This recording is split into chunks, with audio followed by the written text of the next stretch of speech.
Game Related, where we highlight opportunities and obstacles from former athletes and coaches with the thought process of giving future generations a better understanding about the game. These conversations are meant to bring awareness to the hardships and opportunities that come with the game. Let's get game related. Okay, everybody. So today is a great episode. This is very special to us. Yes. To have our former coach in here, and his accolades precede himself. He won multiple WCAC championships. He won DC City championships, multiple coaches of the year. His resume precedes itself, and it's very special and honor to have Coach Steve Turner, Gonzaga basketball team here today. How you doing today, Coach? Doing great. Thank you guys for having me. Yes, sir. So, we always start the show off with, we ask everyone the question. Everybody focus on becoming successful, but one of the main things is handling that success. So, tell the audience some advice that they would get about handling that success, because in your tenure while coaching, you've definitely had a lot of success for all of the accolades and everything. I would say the biggest thing is don't make it about yourself. I found for me it was making it about the players that I coach, and never allowing anyone else to also put that pressure on me. I feel like the pressure that I have on myself is greater than anything that anybody else can put on me themselves. And I would just recommend to you, be who you are. I think the best message I got when I got into being the head coach was from a rival coach, Paul DiStefano. Okay. And we had some trying times our first year. We had some ups and downs. I think we had a team that was good enough to win the league, but I think the transition allowed us to hit some pitfalls. But the one thing Paul said to me was, Steve, do it your way. Don't let anybody else try to tell you how to do it. People are going to want to come in and give you their 2 cents. If you're going to go down, let your ship go down, doing it your way. Following your soul. Exactly. Sure. Okay. What about for players? How do you get them to maintain that level of success? Buying into a culture. I mean, it's something that I had to build that was different from Coach Meyer's culture, and it took a little time. Understanding your non-negotiables, sticking to those, creating an environment that you want. I mean, for me, it was always the word family. I wanted everybody within the program to understand that they could come to me for anything. Didn't have to be just about basketball. Probably more about the other things versus basketball. And allowing, hopefully, that the players that you bring in buy into that culture and allow them to grow the culture, so that the next generation coming behind them pick up on it from them. Because I think there's no better recruiter, no better person to show what you want than your own players. Yeah, it's true. Very true. So why coaching? Like, how did you get into coaching? Like, was it anybody that influenced you, like, to go on this journey? I wouldn't say from the beginning, but I think it was instilled in me from a younger age. I had a coach that I played for that I loved. I mean, to today, I still talk to him when I can. We probably Facebook more than anything. I played at the Silver Spring Boys and Girls Club growing up, and I played under a guy by the name of Walt Wolfram. It's familiar because he had 3 sons who were all big time quarterbacks at Springbrook High School. Okay. And I think all of them made. I think maybe all 3 of them made All Met or in All Met talks during their tenure. I mean, for probably about 12 years, it was nothing but the Wolfram family being the quarterbacks at Springbrook High School. Wow. And the youngest son, Terry, we grew up together playing together, and we played for his dad. And it was just how he treated us, man. I grew up without my dad in my life for the most part. And Mr. Wolfram made each and every player on that team feel like he was our dad's. Wow. Like more than just our coach. So I get to coach in AAU basketball while I'm still in high school. So because my younger brother and sister were playing. So I was helping my stepdad at the time. Was it the Blue Devils? Yes, it ended up becoming the Blue Devils. Okay. Started off as the Silver Spring Boys and Girls Club, Yeah. and then it grew into becoming AAU, an AAU Okay. team out of there. So the varsity level team, because they had like intramurals there, but the varsity level team became an AAU organization that my mom and Rob Jackson, who was my stepdad at the time, built. And that group traveled the world. I mean, for a while there, at the younger age groups, they ran it. Like they were sending a team to the nationals and to finals at the nationals and winning national championships at least 3 to 4 different age groups. Yeah. And from there it grew, and I found myself being locked into it. So when I would come home from college in the summers, I would help coach the teams. And finally, Rob gave me one of the teams. So I get back home and I'm deciding I'm about to have my first child. Okay. What am I gonna do? I had one of the parents from that organization, Rick Smith. His dad reached out to me and said, "Hey, why don't you come work for us at Pitney Bowes?" And they were a company that basically helped law firms and different organizations keep their mailroom, getting ready for big cases, putting all the paperwork and stuff together. So I did that because I needed the job. I needed to be able to provide for my child. It wasn't what I wanted to do. I wanted to do some of this. Communications is my background. Okay. My dream was to be the next James Brown. I wanted to be on ESPN and stuff like that. All right. But coaching just kept bringing me back. And while I was with Rick's dad, he calls out to me and says, "Hey, Mike Glick's got a job at the high school level at Pilati." Pilati at that time was still a part of the WCAC. And so I went and met with Mike. He gave me his head JV position and an assistant's position on the varsity. So I did a year there. He tried to convince the school to hire me full time, and they couldn't find something. But he was like, "Look, he just did a year here as a substitute, and he was here every day. Why don't we create a position?" They couldn't do it. Lucky for us. Keith Stevens. So it was one more year before I got to y'all. So Keith Stevens was with Chris Chaney at the Newport School where DeMar Johnson went. Yeah. And Keith was like, "Man, come on over here with us."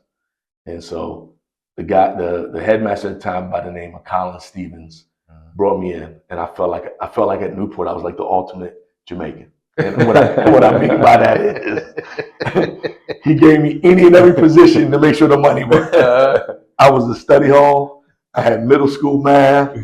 I coached middle school basketball, soccer, assistant JV, and assistant on the varsity basketball. And then even to the point I went back to him one more time. He's like, "Man, run the bookstore.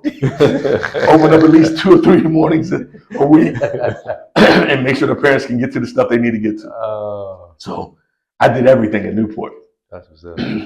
At that time, I was still coaching the Blue Devils, and I had that group with Tommy McCluskey and Pat Mitchell, Roger Mason, Chris Monroe. We had Derek Payne, Al Miller, Ronnie Roman. The team was loaded. Andre Scott, right. David Morris, Rick Smith, and Nate Green. Yeah. That team went to 4 Final Fours, 2 national championships. And I would say we didn't win the other 2 because Day got hurt. Talking point guards. You know, I said earlier, you got to have a point guard to be able to win at this level. Day gets hurt in both semifinals, and we end up losing in the championships in close games. Wow. Talent that came out of So Tommy and Pat said, "Hey, Coach, you don't belong in Newport. You need to be at Gonzaga." And I was like, that year, Newport, we had an independent schedule. And the WCAC schedule was what it was. Tuesday nights, Friday nights. You could guarantee it's going to be WCAC games. So because of our schedule, I would just show up to WCAC games. I knew that at this point now, I really want to coach. And if I'm a coach, this is the league I want to be in. Tommy and Pat introduced me to Bill Whitaker. Bill Whitaker was Coach Meyer's top assistant. And as I guess I can say, the rest is history. Once I met those guys, Bill got me to interview for actually assistant dean's job. I got the job, and then another job opened up, which is what I currently do at the school and have been doing at the school since I started, was running the program called the VENCO program. And that's working through the counseling department. And then I guess you can say the rest is history. 5 years as an assistant under Coach Myers, and he decides to go to retire. I think what people don't know is Bill Whitaker was really supposed to take over for Coach Myers. Pandemic, we had that where I don't even want to call, I'm going to call it a pandemic, but we had where our money all got frozen up. And, and before that, it's like when you guys were still in school, and Coach couldn't retire because it messed up his retirement. So he had to go a couple more years longer than he would have. Y'all would have played. Yes, y'all would have played your senior and junior years probably with Bill Whitaker as the head coach. People don't know that. Okay. And Bill decides to go a different direction. Hence the WJ, Washington Jesuit Academy, gets started. Yeah. I'm still on the staff. Coach decides he's calling it quits. Everyone's trying to figure out who it's going to be. Coach pushed for me to be the head coach, but I had to go through a process. It was college coaches that came after the job, other local high school coaches who came after the job, and I got blessed that they thought of me enough to give me an opportunity. And now we're 21 years later as a head coach, 26 years overall at Gonzaga. Man, that's a crazy backstory. Yeah, it definitely is. Definitely. So how was that time being under that coaching staff with Coach Myers and them that you think that helped you prepare to take over to be the head coach and kind of keep that tradition and even now take it to different heights? I mean, I think you learn a lot of things. You know, you learn the things that you say, I want this to be a part of my program, and there's things that I want to add to my program. Yeah. You all remember, Coach was a stickler about his offense. Yeah. And in his mind, and what he always said to us, because Paul Evans and I would always be like, man, we got to do more with defense. We got to do more with defense. And Coach would be like, nah, we were running this offense. And his vision was that we're going to get better on defense in practice because we got to run against this offense. Yeah. I always felt like there was more things I think we could have done defensively. So when I took over, for me, I stuck with a lot of the things Coach did offensively because I think we were a hard team to guard when we were running our stuff the right way. But then I started, implementing more about defense because I think that's who I was as a player. And I felt like that was something that I knew I could help our team get better at and hopefully help our players get more prepared when they were leaving us to go to college. Okay. That's cool. What do you enjoy about coaching? An ability to serve, ability to impact lives. I think there's a point in basketball where you lose that, and that's probably going to the next level because when kids get to college, even though they're going to college, they're already 1 foot out the door because they're trying to get to being pros. Yeah. And I think at that level, you don't get to impact in a way that we know this. Every kid's not going to be able to be a pro. Right.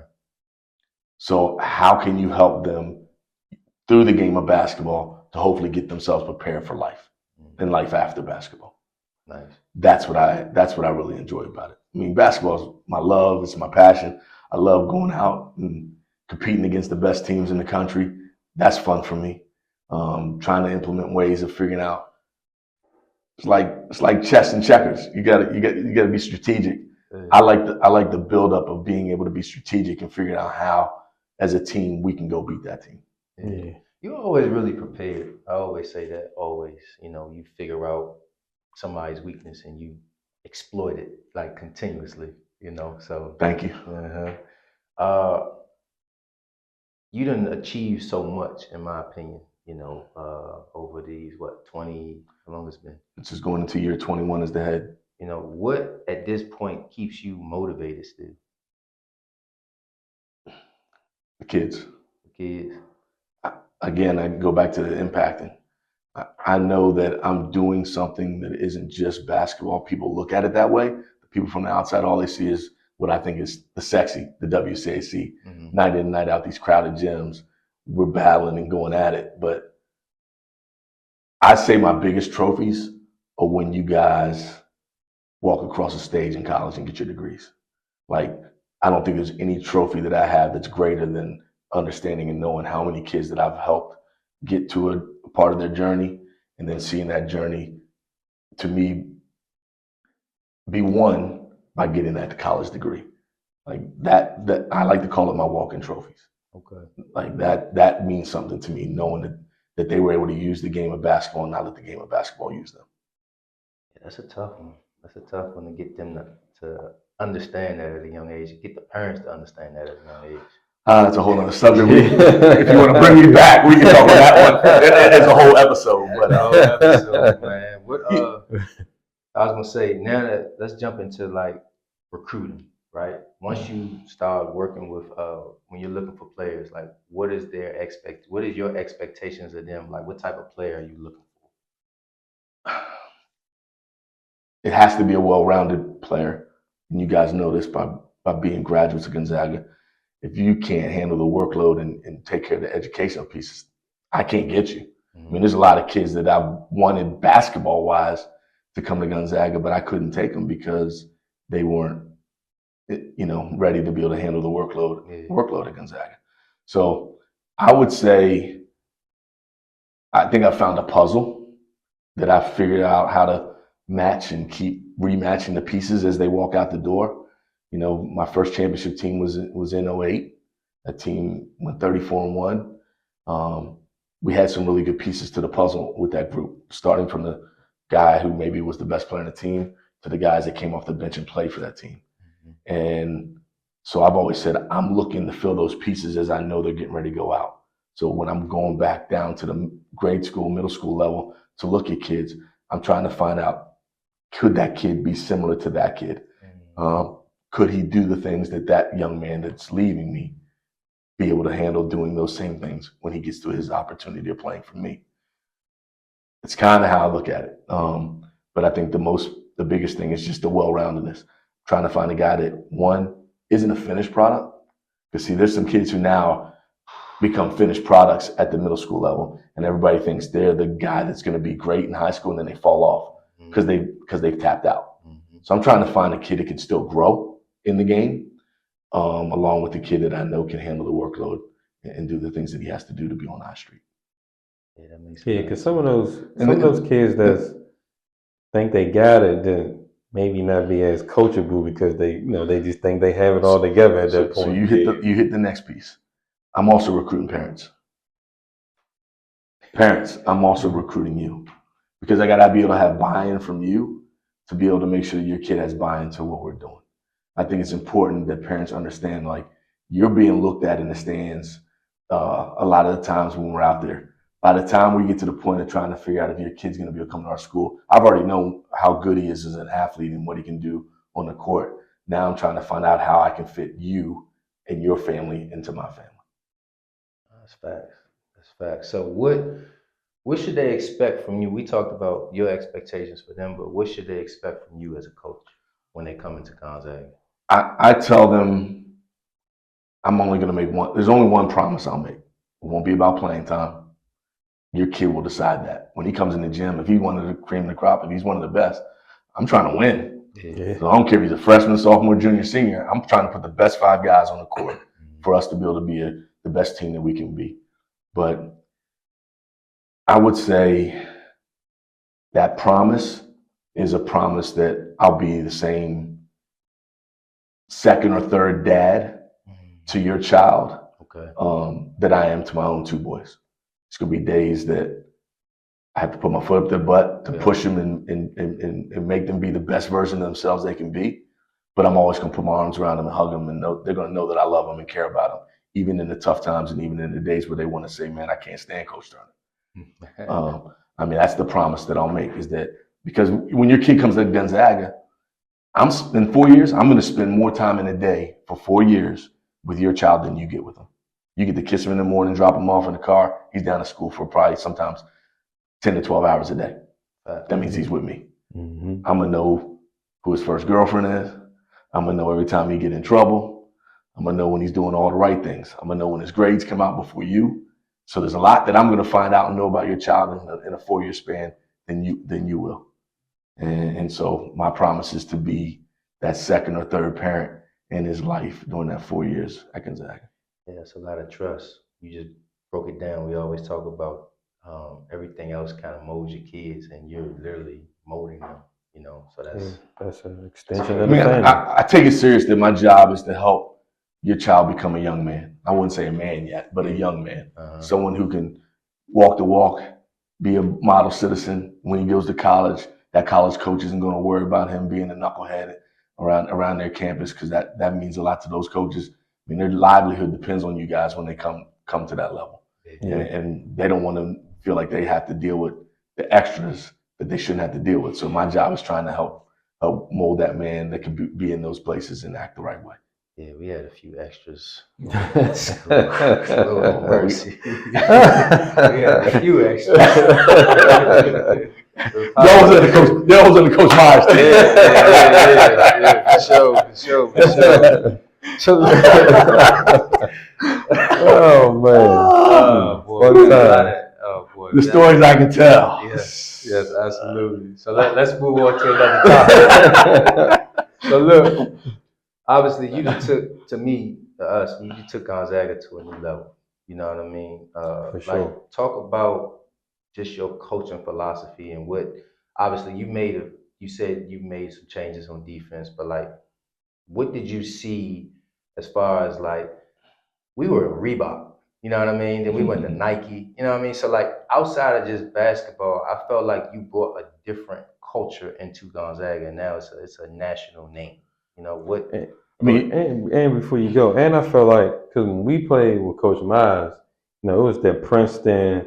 But I feel like when you came in, you opened it up and kind of let the guys play just a little more. You know what I'm saying? They had a little more freedom to kind of let their instinct. The same stuff. No, yeah, they still run the same stuff, but then I feel like they, you know what I'm saying, they have more freedom, let their instincts take over and just play the game. Yeah. I wanted to be a player's coach. And most importantly, I wanted to take the team to a national level. Like, I was tired of hearing about them dudes at Highsville. I was tired of hearing about the dude over in Rockville, Montrose Christian. Yeah. You know, I wanted our program to be in the same light as those guys. Yeah. And I felt like being able to put ourselves in a position with some of our branding, kids that we were trying to bring in to be able to compete with those teams and be able to compete with teams at that level nationally, using my relationships to get us in more recognized events to play against top level, expanding what we did in the summer. In the summer, we only ever just played summer league, but I started taking us to team camps, started doing things like with the hoop group and playing in their team camp, which had I would call it East Coast, like national vibe in the summertime. So I wanted to just keep giving our kids platforms where they could really showcase their talents. I knew I couldn't be, Coach Myers, don't take this the wrong way. I knew I was going to have to loosen the reins to allow the type of kids that we would need to be in the program to take it to that level. Right. So I used some of the influences I was able to do with AAU. AAU, I was coaching all-star teams. Though with AAU, you're taking the best of the best from maybe 5 different programs to make a great team. And so I realized I had to be able to allow the leash to be a little looser at times. Yeah. So kids would be comfortable and wanting to come play for me. They knew they could still have their own identity within our identity. Like I had to figure out how to make that mesh so that kids could play a little more freely, like you said. Yeah. I mean, it was and then understanding the way the game was going. Yeah, I had to be able to move with the times. The game is ever evolving. Like we were talking, you know, pre the show. You got centers playing the point guard in the NBA. You got to allow for kids' talents to fit into your system and allow them to also be able to grow so that they can get to the level that they want to get to. So I just sitting down with my coaches, picking other coaches' brains, getting out to colleges and seeing styles that I liked and picking those coaches' brains and bringing a little bit back to Gonzaga. What I've always said is anything that I've had an opportunity because of basketball, whether it be coaching at the NBA Players Top 100, coaching USA Basketball, coaching at the Nike camps, If I wasn't bringing something back every time I stepped into one of those stages to my team and my program, then I was failing. Mm-hmm. So I hold myself accountable so that I can make things the best for the kids that I coach. Yeah. Okay, so and we talked about the parents and even with you got you have going out and doing the recruiting that allows certain players coming to the organization, and that comes with egos and expectations, and then the parents. Like, talk a little bit about that, and what advice would you give like other coaches how to deal with that type of stuff?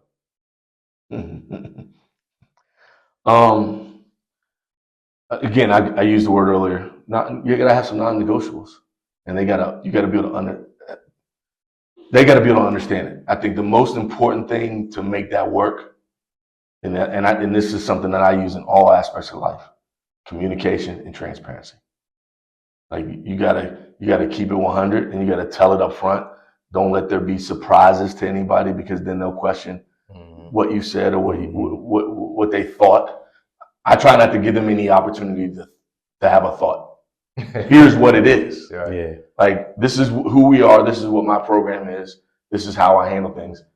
And if this might not be for you, Gonzaga is not for everybody. Right. No different than any of the other schools. I don't think any of the every school can't fit everybody. Yeah. You got to be able to understand that, like, basketball is not going to be looked at number one when you walk in the buildings at Gonzaga. Right. You got to be able to be a student.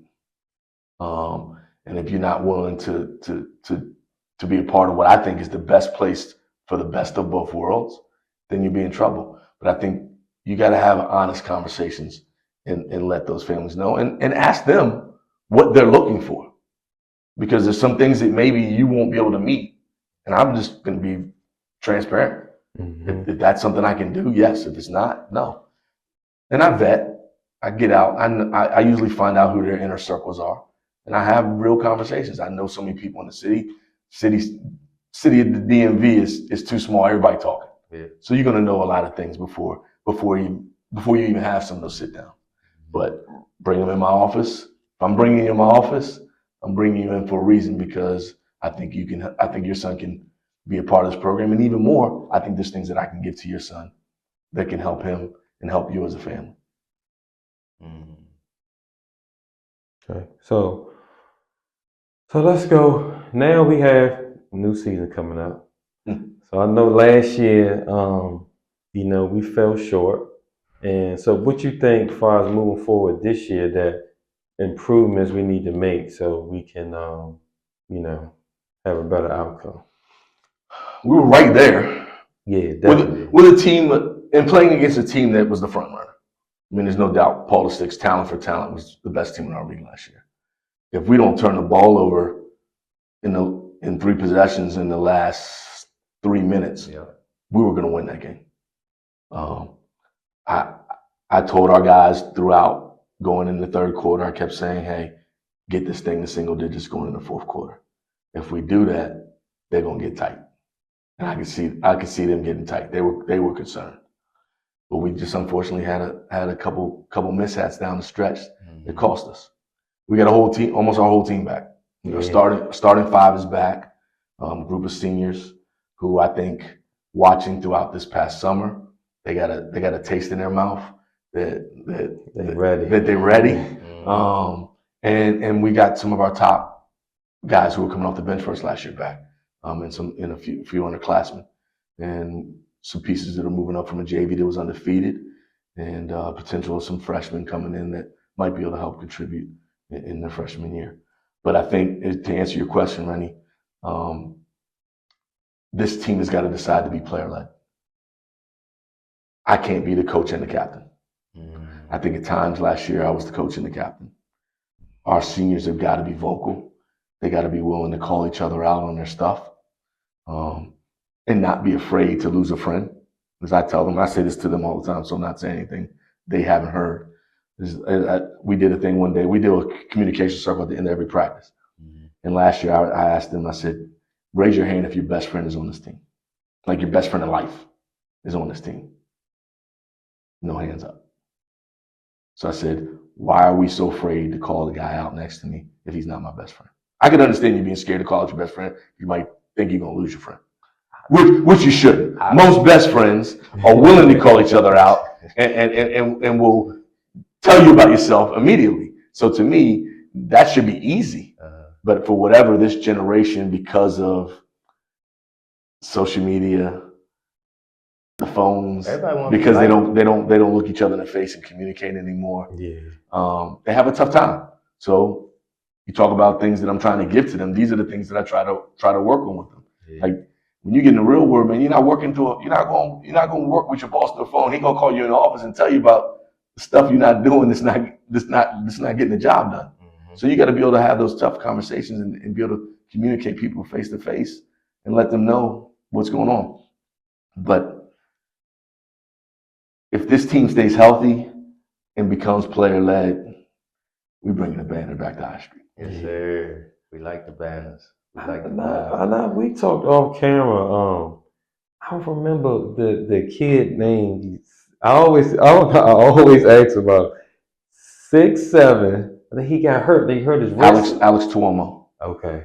He Athletic. He's an X factor for us. Okay, yeah. You know, I also believe if we had him in the playoff game, but with the things that he does, that could have put us over the top. That would have put us over the top. Yeah, his ability to go block shots at the rim. He's a 3-level scorer. He can shoot from the 3. Yeah, his athleticism. He can go play at the rim against people and dunk on people. And he's got a really good mid-range pull-up. He's one of the X factors, and I've told him this. So I was like, Alex, we're going to need you to, the light bulb can't flicker. Right. We need you to turn it all the way up because there's so much you can give. I think people don't realize Alex is young. Alex just turned 17. He could really be going into his junior year versus going into a senior year. Wow. So he's still growing and maturing. Yeah. But I watching what I watched him do this summer after getting back from being hurt and being healthy. I think we got some big things coming from Alex this year. Nice. Well, I'm gonna switch topics. Tell me about your worst time coaching. Give me like one of your worst memories coaching, and then also give me one of your best memories coaching. Whew. I'll go best first because that's easy. Okay. And there's a couple best. There's probably 3 best, to be honest with you. And I'll rate them in order. I'm gonna say my 3rd best is coaching his team. It's my baby. That's the team that I got to start to mold this thing to where it is with. Mm-hmm. And we had ups and downs. He and I had some ups and downs. But I tell everybody about this. I'm gonna go off tangent, but I'm gonna come back. I tell everybody about this is the one thing that I feel like is a blessing in my position is when our kids come back. Mm-hmm. Even through some of the tough times Paul and I had his senior year, he's always come back. Like that's how I know I had some type of an impact.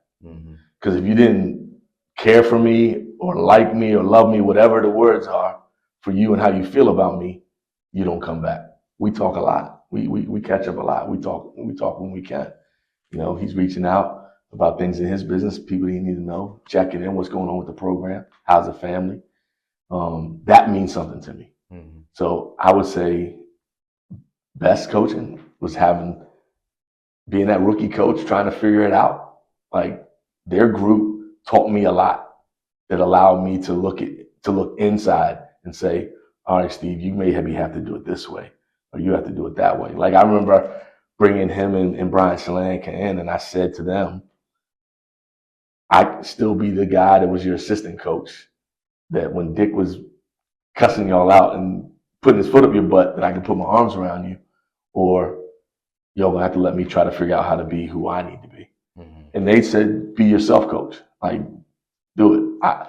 I wish if I had their situation to do all over again, I think I would have tried to blend it.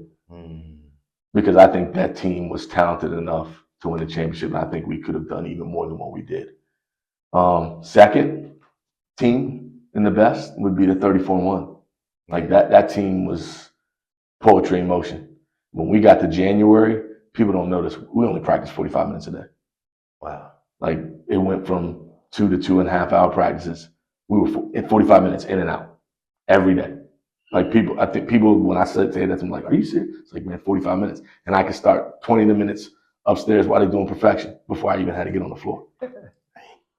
And that's why when we got to the playoffs, we were in better shape than everybody else. We were really fresh, and we kind of ran through it. 34-1. Yeah. 34-1. And then I would say the best, being able to have the experience of coaching my youngest son. Yes, sir. Like there's no better feeling than being able to be in that situation where I got to coach him like I would coach any of you all, but it's understanding how to turn it off as soon as practice was over. Like when we got in the car, I was back to being dad. And I wouldn't talk basketball unless he wanted to talk basketball. Okay. So learning how to do that with your own child, it's Not tough easy. enough doing it with anybody else's child. Yeah. But to do that with your own child, it's pretty tough. And I think Did he ever be like, Dad, that's too much, or you just kind of felt it on you?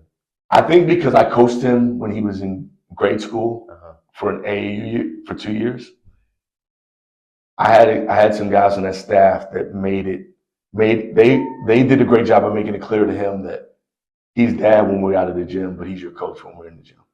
Okay. And I think Jared was, I would say smart enough and grown up enough to figure out, all right, how to turn it off and on. He never felt like he wanted me to coach him. Okay. He likes to be pushed. Okay. Like he doesn't want the coach to be soft on him. He's better with the rah guy than the guy who's all meek and nice. Yeah. So coaching him and coaching him hard wasn't an issue for him. Okay. Yeah, that's such a thin line, man. And obviously we all got kids, right? And so I got younger kids and trying to figure out what line do you draw the line in the sand. Do you ever go over it? Do you not? You know what I mean? Like some tough conversations. It's really tough. Yeah. Being a parent is tough. Yeah. And so that's the part I get from our other, what our parents are dealing with their own children and their wants for them. To answer the second part, worst, I think it was 13, 14. We had a team that I want to say everyone in my starting five to maybe plus the next two guys off the bench were hurt for lengths of time in the season. No chemistry. So I want to say that's Chris Likes' freshman year because that's when he blew up. He was the guy that Brian Crawford got hurt that year. Yeah. Jordan Abdul-Rauf got hurt that year. There's a few others. But Chris, he got the blossom because of it. Mm-hmm. It sucked having a team that you knew was good enough to be in the mix, but because of the injuries, you probably weren't going to be there in the end. Yeah. That was hard to coach. Mm-hmm. And it was hard coming in every day looking and he's banged up. He's banged up. All right, what are we going to do to try to make sure we accomplish some things to get us being the best team we could be, but knowing that you really want to be doing this, but you ain't got the bodies to do it. Mm. That sucked. Yeah. That was probably the worst for me in coaching. Yeah, because I feel like every year you feel like, man, I can win it. You know what I mean? Like there's a thought process of I'm going to figure out how this team can win. And you just saying that year, you just kind of knew it wasn't going to happen. It was not with the guys that kept going down. It was going to be too hard. Yeah. So it's a Gonzaga question. I know what you're about to ask me. All right. So look, you got the 03 city title team, right? What teams would you think that you have coached were better or of the same equivalent of that team? So your team is me as an assistant? Yeah. Versus any of the teams I've coached? Yeah. 08 for sure. Mm-hmm. That's a good team. 34-1, yeah. 08 for sure. And then I would say 17 and 19. They're all championship teams that were built with depth. Like all three of those teams had depth. Like 15, people will say we stole one. That's the year we beat the Mather in the double overtime. That team had some ups and downs throughout the year. It was funny. I can if I sat and watched film with y'all and talked about each individual and their individual ups and downs, it all happened in that game. Damn. Like, it's crazy. Like, I'd have to do it on film. You'd have to watch film with me so I could explain it. But in that game, their highs and lows happened for us as a team that were happening throughout the year for them as individuals. Wow. It's kind of crazy when you think about it. But those three teams, yeah, Okay. yeah, I agree. I would say those three teams in terms of my year's coaching. Yeah, I would have loved a matchup. That would have been a good matchup. Which one? 34-1 team. So you figure, all right, y'all starting lineup. You got Rennie versus Rodney. You're at the 2 versus Tyler. Who's our 3? Sid. No. Tizzy. Tizzy's the 3. Said came off the bench on that team. People don't realize that. So he just went crazy. Yeah, Said was on Vinny the Microwave off the bench. He was the microwave. So you'd have Tizzy versus Max. Oh, that's a good one. Who's y'all's 4? Twan. It was Twan versus Cam would have been a war. That would have been a war. And him versus Hummer. Yeah, Luke too. Luke was the 5. Paul came off the bench. So Luke wasn't handling Hummer. All right, let's make that clear now. Hummer was a grown ass man. Yeah, now let's bring him out and maybe shoot some threes. We had Princeton versus Princeton, and so then you got Paul and Sid off the bench. Yeah, and Dana. That would have been good. And Dana versus probably for us would have been Wes. Yeah, that would have been a good game. That'd been a real good game. Yeah, real good game. For sure. All right, so you came from AAU, right? Mm-hmm. AAU has just been it's grew big legs since then. You know, how do you deal with AAU and you being a high school coach now and its influence to your players and just the whole culture of AAU? I don't pick teams for my players. Mm-hmm. I give their parents and the families what I like to say is 3 things that you need to make sure that your child is getting for whoever you're playing for. And that's he's playing. Right. More importantly, he's being coached up and they're not just rolling the balls out because this is an all-star team. Like, hopefully they're still teaching and coaching. And then third is the most important for them to get to college. That team is getting them in position to be able to get exposure, playing in front of college coaches. Those are the 3 things that I tell the families. Like, if these 3 things aren't being met with that team, you're at the wrong team. Mm-hmm. What we've done, I think, and I wouldn't say it's just me, but there was a time where there was a crossover and kids were having to be able to pick. Do I go to the AA team or do I stay and play summer league with my high school? Yeah. We finally sat down and I was like, guys, we can fix this problem. It's a week to 2 week, crossover that we need to get changed so these kids and these families aren't being put in a position to make choices. Mm-hmm. So we were able to convince the summer leagues to move their dates. Okay. Start a little earlier, end a little earlier, so that we wouldn't have the issues. And now it's become a point of June is the high school. Yeah. April, May is your AAU team, probably starting to slide back to your high school team in May so you can get ready for June. And then July, where all the big events are, you're done with your high school team, you're back with your AA team. So we found a way to have an equal medium so that there isn't that pull, that tug and pull for these kids and their families. I just try to support them in the best way that I can. I get out to events when I can to see them play, especially when they're playing here locally. You know, I've traveled a little bit to go see them when I can.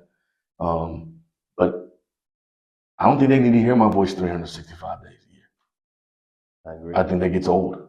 Yeah. I've watched teams in this league. I can tell you right after you guys, I thought Levi Franklin's Paulus 6 teams were really, really good. Mm-hmm. And I've said this publicly, so I'm not afraid to say this. So if someone hears it, I don't care. Levi used to play spring leagues and fall leagues with his teams. Mm-hmm. And they always faltered on years that I thought they should have won the championship. And I think it's because they heard from that staff too much. And I think this sometimes can be too much. And I think these kids need to get rest. So I try to do things in a way that they're getting automatic rest. Even though I know they're going to go to their individual trainers and train and do these things, I'm just always preaching rest, because I don't think if you don't get it, you're not going to be able to maximize who you are. Like, people joke with me all the time now about Jared, 6'8", like, where'd it come from? It came from the pandemic. Sit still. Sat still. He was sleeping. He's eating the best he probably ever ate. Now this dude goes from a kid who I thought might be 6'3", 6'4", maybe. Now he's sitting at 6'8.5". And that during that time of the pandemic, we got a wall, but we've still got the notches. We were like, dude, you grew again today. Get it, stand against the wall. And this just keeps going up and going up. I think if you figure those things out, your kid can be the best version of himself he can be. But you got to be able to have programs that can coexist. I've never put myself in the position of saying we a takeover team or we a Durant. Yeah. My kids play with everybody. I got kids that play for Durant, Premier, Takeover, smaller AAU organizations like the district. Yeah. Get in where you fit in is what I try to tell them. You got to be able to, at the end of the day, when you're on that AAU circuit, and that's where a lot of the college coaches are coming out to see you, you got to be on the court. Yeah. So don't get caught up in names. Don't get caught up in shoe companies. Be on a team where they're going to get you exposure and you're going to have an opportunity to showcase your talent. Exactly. So what's your take on how the NIL and social media just having a big impact in the game today? I mean, me personally, it has its pros and its cons. One thing I don't like about the social media part, like I'll see like on a pro level, like if people might be in the locker room and they on live on the gram or doing something like that, I'm like, man, you supposed to be locked in the game. Like, what you doing? Like little stuff like that. But what's your take on those topics? Well, I'll say the blessing is my guys ain't pulling out their phones at halftime. Let's go social media first. It's killing our game. I'm coming back to you, parents. We're worrying too much about what the next kid has got going on.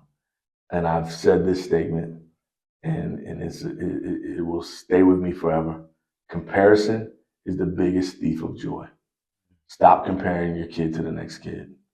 Allow your kids' journey to be their journey. Allow their path to be their path. And the biggest thing I think you have to be able to do is respect the process, because everybody's process is going to be different. There's no 1-2 kids that are exactly alike. And if you just allow yourself to stay in your lane and worry about your own child, the things that you're going to want for him or her will come if they just continue to put in the work and you allow them to be in a place where they can showcase their talents. I hate it, but it's a necessary evil. Yeah. It is a way for kids to be able to brand themselves and put themselves in position to do some things that might be able to. I don't think there's major life changes through it. I think there's a small percent that get those opportunities. And I'll speak to people like, I see it on the women's side even greater than the men's, to be honest. Caitlin Clark, right? Angel Reese, right? Paige Beckers, right? They're getting deals that are life changers. They don't have to be pros anymore, right? Based on the things that they were able to gain through NIL in college. The other piece is people have to understand that NIL and collective are two separate things. So what everyone's always talking about, the cash money, that's collective. That's what a school brings in a group that raises money to be able to give a kid a certain amount of money every year. NIL is really more brands partnering with groups, Gatorade, Nike, Puma, right? Mac, makeup company, like things like that. That's NIL. Chipotle, you're morning up, getting deals with groups like that. That's really NIL. Collective is totally different. Like my son goes to school, they don't have a collective. So he doesn't get any of that money that you're hearing kids are getting for coming to that school. Right. And even in the NIL space, they don't really do anything to help them. So anything that he could get or would get, he has to probably hire an outside company to chase some deals for him. When you talk Power Fives, they got collectives, big ones. I hate that a lot of kids now are chasing that money.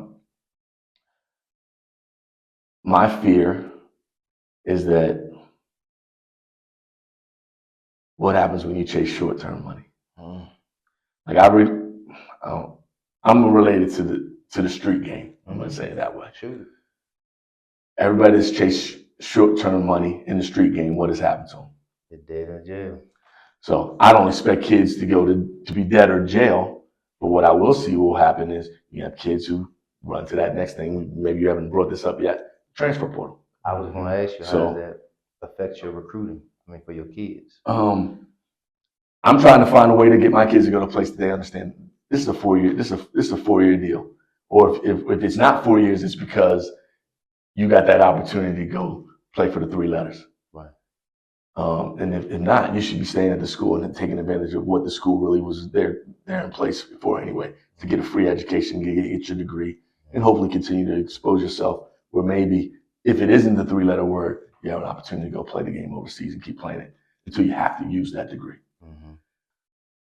We are chasing it in the wrong ways. I think you got families who think this is going to be life-changing money. Understand this. Whatever the number is, 35% is coming off the top. Uncle Sam's getting 35% of that money. So the numbers that you hear kids are getting isn't what they're taking home.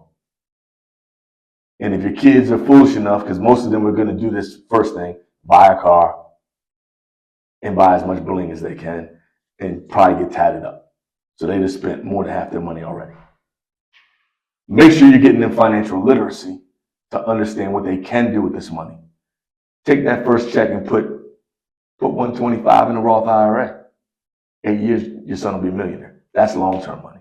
So if you're going to chase the short-term money, make sure you got a plan in place to make it be long-term money. Mm-hmm. Yeah, gross and net is completely different. No, it's totally different. I mean, you hear the numbers. Everyone says, "Oh, he getting $800." All right, well, take 35 off of 800. 35% off of 800. He's not getting 800. Yeah. Uncle Sam coming to get his money. He One way or the other. He gonna get it. So if you're smart, take it and give it to him right away. Mm-hmm. Then deal with the numbers that you really have. Yeah. So when we do the players, right, we always ask them what's their go-to move, right? But you're a coach, so I know you can't give away. I still had a go-to move. Right. I played the game before I coached the game. I want your go-to move too, but let's just say you down to, right, 12 seconds left. Mm-hmm. What are you doing? Are you going for the tie? Are you going for the 3? And what play are you drawing up? You can give a dummy play because I know everybody gonna be watching. No, I'm gonna give you my play. I'm going, LeBron, get a ball to your best player and tell him to get the fuck out of the way.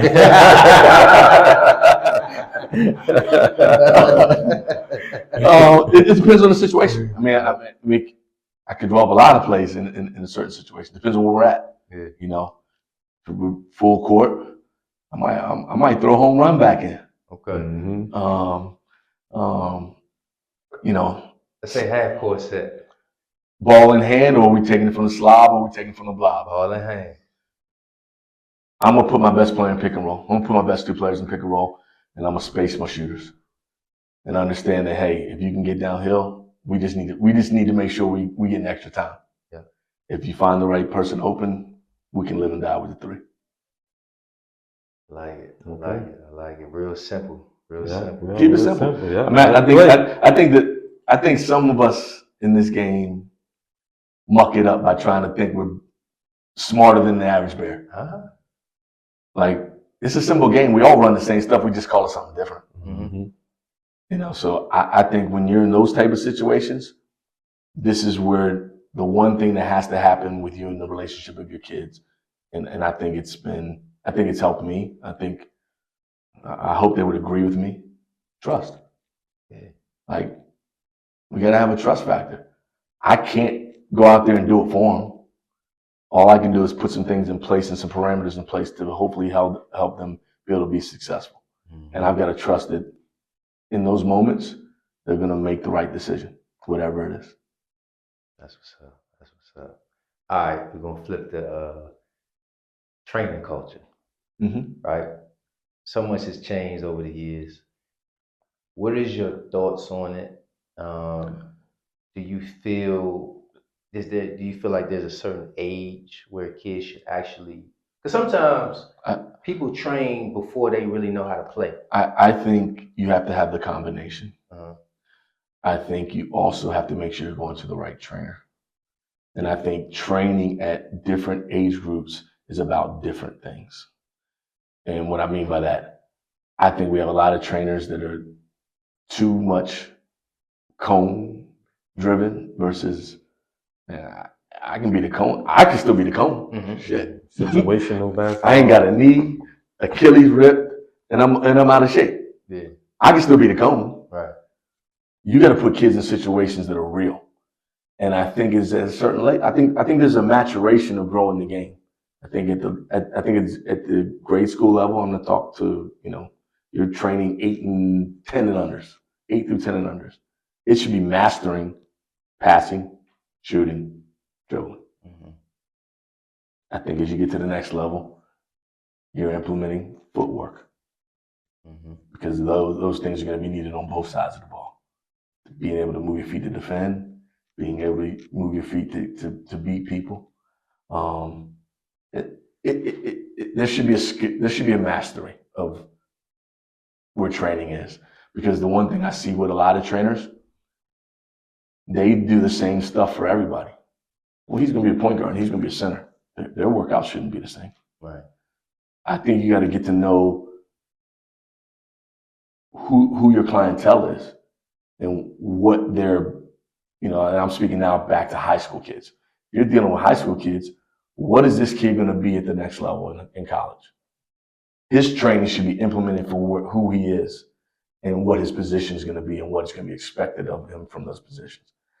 I think there's too many guys who just dribble. It's too much. Yeah. You watch the NBA game, only person that dribbles that much is Kyrie. Yeah, hard. Yeah, they're hard. But it's like 1%. But they're the unicorns. They can do that because that's what makes them great. Having kids pound when they're going to college, their coach is not going to let them do that. Right. You don't see anybody doing that in college. You're playing within the system. As I say, point guards, they got to be able to make all the right passes. They got to be able to make the pocket pass. They got to be able to make the hook pass. They got to be able to hit the guy in the roll. They got to be able to hit the skips. Like, they should be working on all the passing, all the mid range, float games, finish game. Hopefully, they can be able to shoot. Wings, catch and shoot. 1-2 dribble pull ups. 1-2-3 dribbles. Go get on somebody's head at the rim. Bigs, got to be able to shoot the ball now. Yeah. Got to be able to shoot the ball. Got to be able to finish around the rim. Got to have good footwork, avoiding people taking charges on you and different things. So I think trainers are a necessity for another reason. I said earlier, we don't want to be the guy, the high school coach, 365 days with the kid. 2, I think AAU gets a bad rap on certain things. I do. AAU cannot develop your child, not in the way that you think. They only get the gym maybe 2 days a week, and they only have your kid for a couple months. That's not enough time for them to make your kid a better player. I think AAU gives your kid a platform to be able to showcase himself, and I think there's some really good AAU coaches who do give skill development in certain ways that they can, but not enough time to make your kid be a pro. But Yeah. And so I think having a trainer, but that trainer's got to be training you the right way for who you are as a player and the things that you need to be able to do in the game for your high school coach and your AAU coach and beyond. Sure. Yeah, that makes sense right there.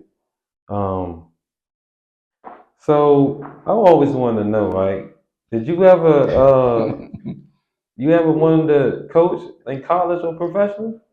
Like, Hold on, any before we even aspiration? start this, I'm just gonna say this about the Kanye West this thing. All right, Steve Turner should be coaching college, right? I think he's done enough at Gonzaga. You know what I mean? This is my personal opinion. This is nobody else's opinion.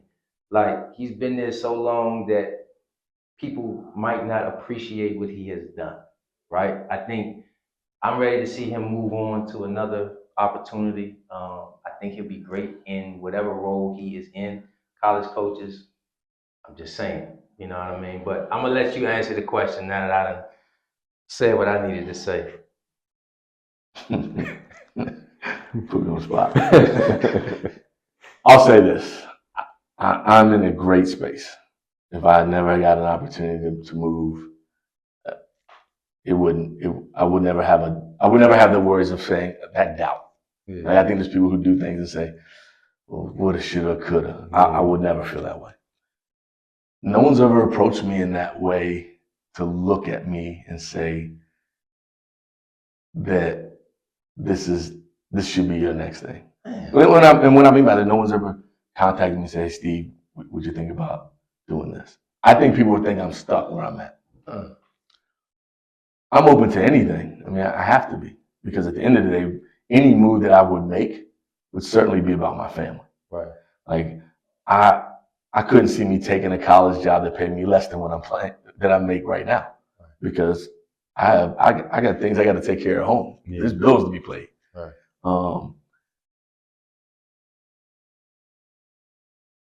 I think I'm ready, more than ready. Ready.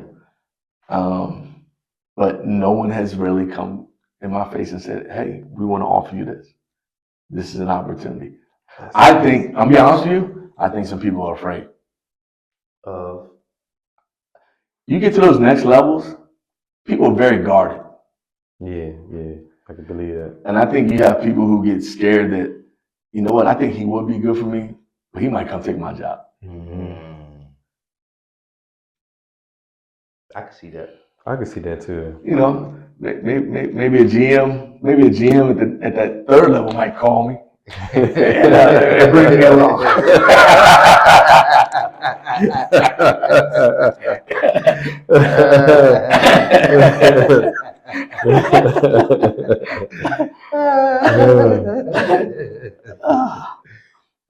That's on point. That's on point. Well, whatever happens, man, we hope that if that does happen, that you're in a situation where you can continue to grow. You know, I've always said it.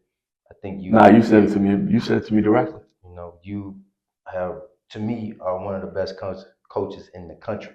Thank you. You know what I mean? You've been that way for a long time, and you could just see the trail. You know, for players, the success of the winning teams. You know, it's almost like I always said, like almost like a Dark Knight. What they say in the Joker, like you've been here long enough where you can turn into a villain. Mm-hmm. You know, where people don't appreciate the consistency. Yeah. You know what I mean? And so, you know, whatever you end up doing, obviously, you know, we right there, you know, supporting you for sure. For sure. I appreciate that. Yeah.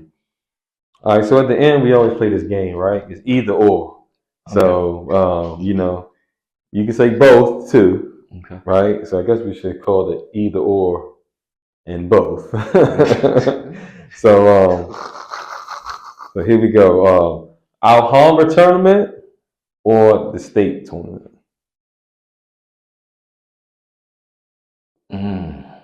Alhambra. Alhambra.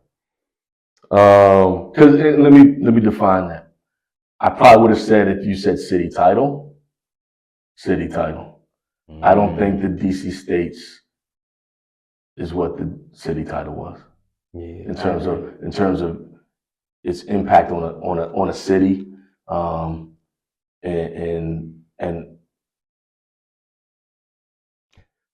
Mayor Gray, I'm calling you out. You should have never took that game away. That game had so much unbelievable history, and we could still have the DC States the way we have it with still having that game. That game was a one-game deal, best inter-high team versus the best WCAC team, and it brought a city together. Every time that game was played, and the fact that it's not being played anymore is a shame. I've had a dream, like, if I'm staying in this space, my dream is to bring that game back. Facts.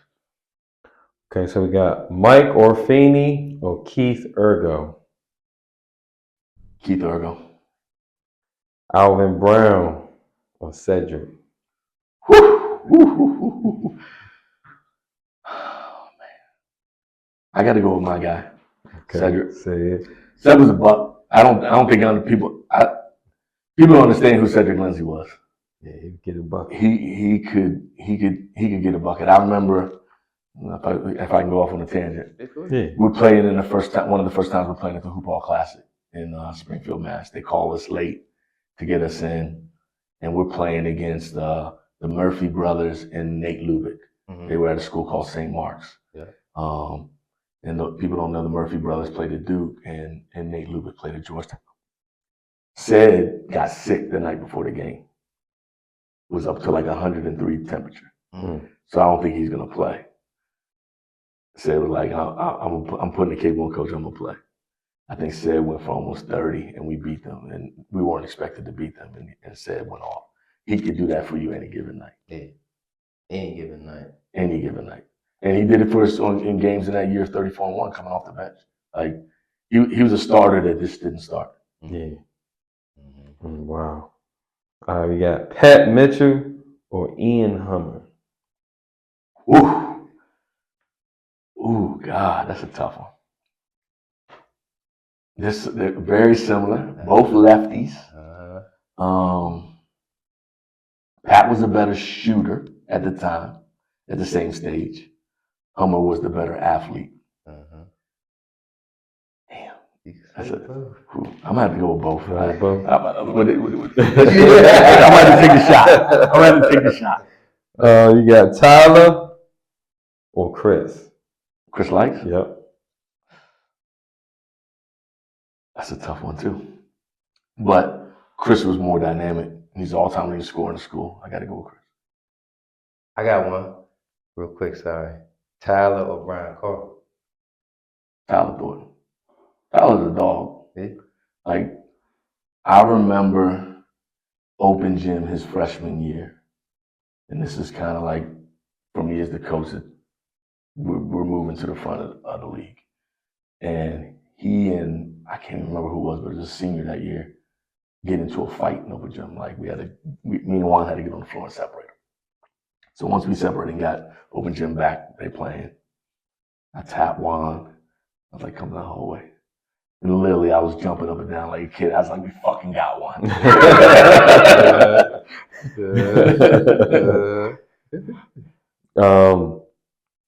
Iverson or Steph Curry? Give me AI. Okay. All right. Sharif or Kyrie? Denver, Sharif Abdul, shooter. You know what I'm talking about? Sharif Abdul-Rahim. Light skin, shoot it. It was Curry before Curry back in the day. Talking about Sharif Abdul-Rahim? Yeah. Mm-hmm. Or Kyrie? give me Sharif. Jordan or LeBron? That's easy, Jordan. Okay. Say he was gonna pick all the old school guys. Yeah. I did I haven't say gone that. all old school yet. Have I? I think I'm on so. Chris Likes. He was younger. It's like he was young. We talking about the NBA dudes. This is probably a given. Playing the game or coaching the game? There's nothing like playing the game. Okay. We thought he was gonna say coaching. Yeah, I thought you were gonna say coaching the It's game. nothing like playing the game. Okay. All right, man. That's conclude. You wanna? Nah, man. I mean, you've been giving a lot of game this whole time. We was gonna say if you had any advice to give a player or a parent, you know, trying to navigate this world, you know, of basketball, you know, what would you give 'em? I mean, you've given a lot already. But Yeah. If I was giving something to a parent and their child, it would be make your circle small. Find someone that really you can trust that understands this game and understands all the nuances of this game, because there's so much that's involved in it now, especially as you talk about NIL, collective, transfer portals. put people in your life that you think, certainly in your child's life, of basketball that has just that child's interest at heart. And you better vet it, because it's not, everyone doesn't just have that. There are people who are trying to make money off your kids. But trust the process and don't try to speed the process up. I've really believed, and I've seen it, so I can attest to it. A lot of times, the tortoise beats the hare. We try to move like the hare and be fast and get there quicker than everybody, and then it falls apart. Trust the process. Let your kid's process be his own journey, and don't worry about everybody else. You got to put some blinders up. And there's going to be time that the haters and the fans in the stands, they're going to hate. They're going to hate on your coach. And misery loves company. So if somebody sees you feeling away, and they already feeling away, but they're not showing it, they're going to come and suck you in. Be careful who you're listening to and who's telling you certain things. And really, again, find that person in the game that you trust and that really has your child's best interest at heart. Hey man, y'all heard the man himself, man. Definitely thank you for coming on. Come on. Anytime. This was awesome. Appreciate you guys. Yes. Appreciate you guys. Make sure you guys like, follow, share, comment on the video. Get our subscriptions up, man. But this was a legendary episode, and you want to close out? Thank you everybody for tuning in. Stay game related.